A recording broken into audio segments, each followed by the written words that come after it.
we're standing on the edge of a huge shift in how we care for our loved ones. But this new AI-driven world, is it a promise of help, or is it a future of constant surveillance? Let's get into it.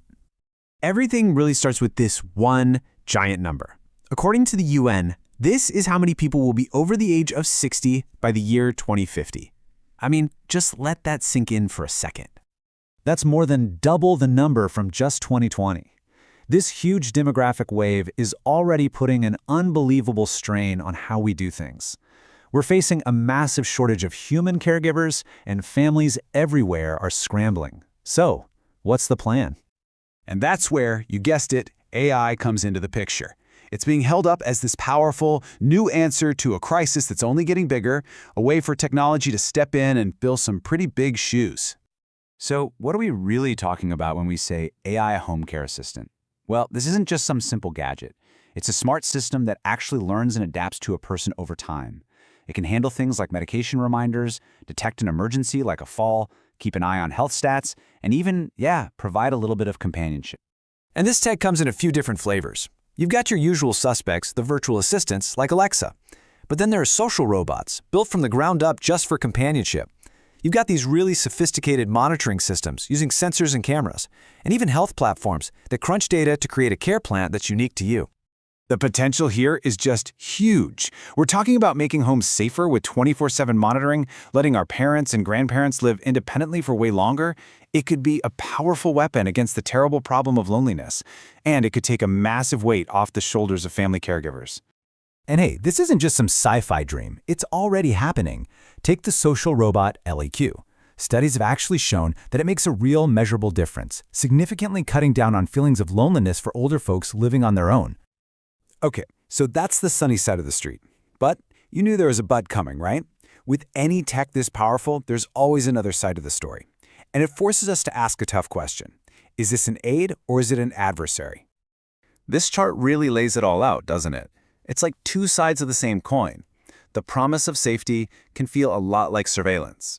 The promise of independence could mean losing control of your own data and your own life. Connection can become intrusion, and that promise of support, it can crumble if your data isn't secure. It all boils down to one simple but incredibly hard question. How do you build trust? So let's look at a real story from a developer on Reddit. He built this great AI system to detect falls using just a webcam, all to help his own elderly relatives. Great idea, right? But he immediately hit a brick wall. And this quote from that discussion just nails the problem. A fall in the bathroom is one of the most common dangers. But how on earth do you convince someone to put a camera in their shower? It's a tough sell, to say the least. The privacy issue is just bam, right there in your face. Another person in the conversation just put it even more bluntly. You're talking about putting a camera in what is, for most people, the most private space in their entire house. Suddenly, earning trust isn't just important, it's incredibly difficult. And look, this isn't just a bunch of people arguing on the internet. An academic study that looked into this very thing found the exact same split. When they talked to older adults, they found their opinions were completely divided. And this was the key takeaway from that research. People saw these AI products in very stark, black and white terms. It was either a helpful tool, an aid, or it was a threat, an adversary. There was almost no in-between. Okay, so that's the problem. How do we fix it? How do you actually design this technology so that it helps without freaking people out? Well, it all comes down to designing for dignity. The good news is, we don't have to use a regular video camera. That same online discussion brought up a bunch of really smart alternatives. Things like thermal imaging, which just sees heat, not details, or LiDAR, which maps a room with harmless lasers, and of course wearable devices that can track vitals and movement without a single camera in sight. In that research with older adults, it gives us a pretty clear 4-step playbook. Number 1, always get explicit consent. Tell people what you're collecting and why. 2, give the user control. Easy ways to manage their own settings. 3, communicate clearly. No confusing tech jargon. And 4, design it for them. Make it intuitive. So what does user control actually look like? It can be super simple, like just giving someone an easy way to turn the microphone off. So many people in the study were worried the device was always eavesdropping. A simple off switch for the listening mode goes a long, long way.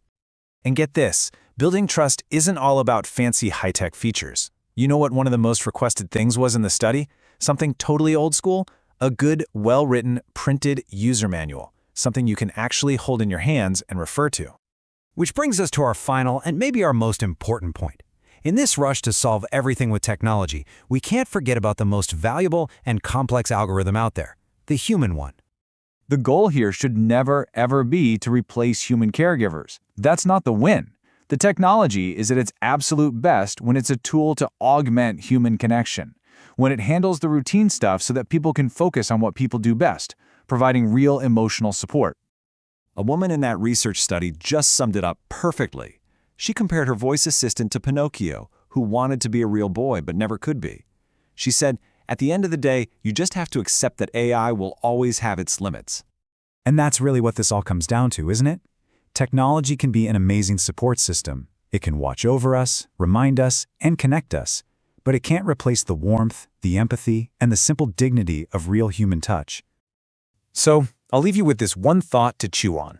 We are building machines that can watch over us. But can we ever build a machine that can truly care?